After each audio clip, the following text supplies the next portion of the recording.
बिस्मिल्लाहिर्रहमानिर्रहीम। अस्सलाम वालेकुम व्यूअर्स, आप देख रहे हैं किचन विद दाना पानी। और आज मैं बना रही हूँ शोरबे वाले अंडे आलू। जैसा कि आप यहाँ पे देख रहे हैं कि वही हमेशा की तरह चंद मसालों में बनेगी ये मज़ेदार सी ग्रेवी वाला सालन। और मेरे बच्चों का तो ये फेवरेट है, क्योंकि अंडे आलू मैं इससे पहले आपको भुने हुए भी सिखा चुकी हूँ। लेकिन वो शोरबे वाले बच्चे जो है ना, वो अंडे आलू बहुत शौक से खाते हैं। और जब भी अंडे आलू पके हुए उन्हें पता चले घर में पके हैं, तो वो ज़रूर पूछते हैं कि शोरबे वाले हैं या भुने हुए हैं। और जब उन्हें पता चल जाए कि शोरबे वाले पके हैं, तो उनका तो वाह का नारा लग जाता है। और ये रेसिपी इतनी मज़े की क्यों बनती है? वो इसलिए कि ये किचन विद दाना पानी के किचन से बनती है। तो आप भी अपने घर में बनाएं और आपके बच्चे भी ऐसे ही वाह का नारा ज़रूर लगाएंगे। चलो मैं शुरू करती हूँ रेसिपी। हमेशा की तरह वही 4 मसाले: नमक 1 टेबल स्पून, मिर्ची भी 1 टेबल स्पून, हल्दी 1 टीस्पून, और ये है धनिया पिसा हुआ, ये भी 1 टेबल स्पून। ये ज़ीरा थोड़ा सा लिया है, ये मैं घी में डाल के पहले इसको हल्का सा रोस्ट करूँगी। ये पिसी हुई प्याज और लहसुन, अदरक नहीं डलेगा इसमें। ये लहसुन 1 बड़े साइज़ की मैंने प्याज ले लिया है, उसे पीस लिया है। साथ ही मैंने इसमें 1 टेबल स्पून भर के पिसा हुआ लहसुन भी डल गया है इसमें। और ये दही है 1 पाव, इसमें टमाटर नहीं डलेंगे, इसमें दही डलेगी। और ये 1 किलो आलू हैं जो मैंने बॉयल कर लिए हैं। और ये एग्स आपके सामने, ये कम ज़्यादा आप अपनी क्वांटिटी अपनी फैमिली के हिसाब से कर सकते हैं। तो यहाँ पे मैं रखती हूँ पैन। और यहाँ देखिए ये मैंने ऑयल रख लिया है, 1 कप ऑयल लिया है मैंने इसमें। और इसमें मैं डाल दूँगी ये 1 टेबल स्पून ज़ीरा। हल्का सा इसका कलर लाना है, रोस्ट हो जाए इतनी देर में यहाँ पे दही में मसाले डालती हूँ सारे।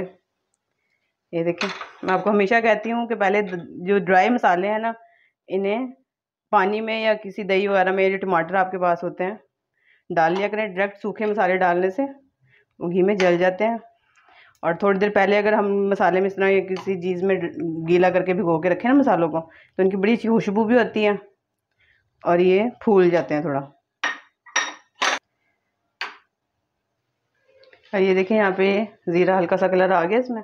अभी सारा मसाला इसमें डाल देंगे।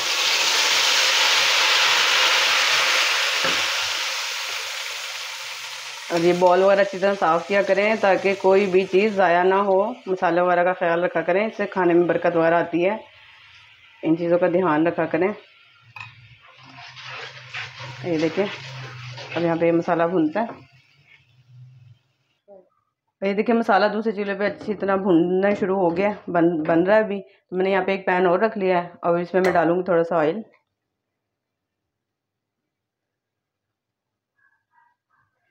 थोड़े से ऑयल में हमने ये जो अंडे उबाल के रखे हुए हैं, इन्हें हल्का हल्का फ्राई करना है। इससे बड़ा अच्छा टेस्ट आता है शोरबे में, बड़े मज़ेदार सा इसका टेस्ट होता है। ये ज़रूर किया करें आप। ये सारे अंडे फ्राई हो जाएंगे इसके अंदर, हल्के हल्के रोस्ट होते हैं, तो मैं इनकी साइड चेंज करती रहूँगी। और जितने अंडे हो रहे हैं फ्राई यहाँ पर, तो दूसरी तरफ मैंने ये आलू जो बॉईल करके रखे हुए हैं, इन्हें हाथ से मैश करना है।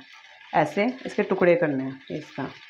इसे छुरी से नहीं काटना आपने, ऐसे करके इनके टुकड़े कर लें मोटे मोटे, जैसे आपको पसंद हो। ये ऐसे,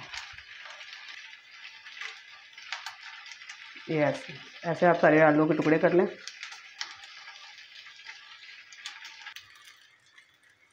ये देखें अच्छी तरह से ये रोस्ट हो गए हैं, हल्के हल्के ना स्पॉट्स बन गए इसके ऊपर जगह जगह। ये जो मार्क आ जाएगा ना जब इसके ऊपर अच्छी तरीके से, बस इतनी देर हमने इसको रोस्ट करना है। इसके अंदर बड़ी प्यारी सी खुशबू आ रही है। जब आप अपने किचन में बनाएंगे फिर आपको पता चलेगा कि कितनी प्यारी लगती है खुशबू। और दूसरी तरफ मसाला भुन रहा है, मैं अभी इसको रोक लेती हूँ। चूल्हा कर दिया मैंने बंद। और ये देखें यहाँ पे मसाला 1 मरतबा भुन चुका है। और इसमें मैं फिर मज़ीद आधा कप पानी डाल के इसे 1 मरतबा फिर भूनूँगी। इस तरह 2 मरतबा मसाला आपको अच्छी तरह भूनना है कि दानेदार मसाला भून के तैयार हो जाए। और मैं आपको बार बार रिक्वेस्ट करती हूँ कि आपको अगर मेरी रेसिपी अच्छी लगती हैं तो उन्हें लाइक और शेयर ज़रूर करा करें। और सब्सक्राइब भी कर लिया करें, बेल आइकन भी प्रेस कर लिया करें। कहीं जाना नहीं पड़ता, कोई मेहनत नहीं करनी पड़ती, घर बैठे आप वो बेल आइकन प्रेस कर सकते हैं, ताकि ऐसे मज़े मज़े के खाने आपको रोज़ बरोज़ मिलते रहें। और ये देखें कितना प्यारा माशाल्लाह से मसाला भुन चुका है, और कलर देखें इसका कितना प्यारा है। और सारे मसाले की जान जो ऑयल ने छोड़ दी है, ऑयल अलग हो गया, मसाला अलग हो गया है। इतना ऐसे दानेदार मसाला होना चाहिए, ठीक है। खुशबू आने लग पड़ी है इसके अंदर। अब मैं इसमें डाल दूँगी ये सारे आलू, और साथ ही मैं इसमें डाल दूँगी अंडे जो थोड़ा बहुत इसमें ऑयल लगा हुआ है वो भी इसमें चला जाएगा। और इसे हमने कोई नहीं भूनना वूनना नहीं है बिल्कुल भी। अब हम इसमें साथ ही कर देंगे शोरबा। ये आप देख लें कितना आपने रखना है उसके हिसाब से। इतनी ग्रेवी तो पक के तैयार होनी चाहिए, तो इसमें थोड़ा पानी और डालूंगी मैं। चलें, अभी तेज़ आंच पे 10 मिनट पकाना है इसको।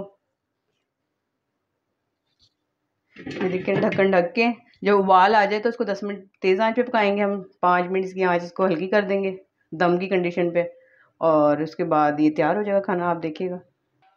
और ये देखिए माशाल्लाह यहाँ पे तैयार हो गया है। ये देखिए दम पे रखे हुए 5 मिनट हो गए इसे। अभी मैं लिड कवर कर देती हूँ इसकी। चूल्हा मैंने कर दिया ऑफ। और जब भी खाना तैयार हो जाए तो 10 मिनट तकरीबन इसको ढका हुआ ऐसे ही रहने दें। इससे ये है कि ऊपर ओवन वगैरह अच्छी तरह आ जाता है। और मैं इसको डिश आउट करके फिर आपको दिखाती हूँ। और ये देखें जी यहाँ पे हो गए हैं जी अंडे आलू का सालन बड़े मज़ेदार तैयार। और इसका कलर देखें, और इस पर मैंने आखिर में हरा धनिया डाला है। आप चाहें तो हरा धनिया हरी मिर्ची दोनों डाल लें, लेकिन इसमें बहुत कम हरा धनिया डालना, ज़्यादा नहीं डालना। इसकी ग्रेवी ज़्यादा गाढ़ी नहीं होनी चाहिए, क्योंकि अंडे और आलू दोनों ही जब हम तोड़ के खाते हैं वो दोनों ही खुशक होते हैं। तो इसके साथ थोड़ी ग्रेवी पतली अच्छी लगती है, वो आपकी मर्ज़ी है अगर आप कम करना चाहें या ज़्यादा करना चाहें। लेकिन ये इसकी फ़ाइनल लुक है। और अगर आपको पसंद आई हो तो मेरी एफ़र्ट पसंद आई हो तो थोड़ी एफ़र्ट आप भी करें और इसे लाइक और शेयर ज़रूर करें। इसके साथ ही मुझे दें इजाज़त। अल्लाह हाफ़िज़।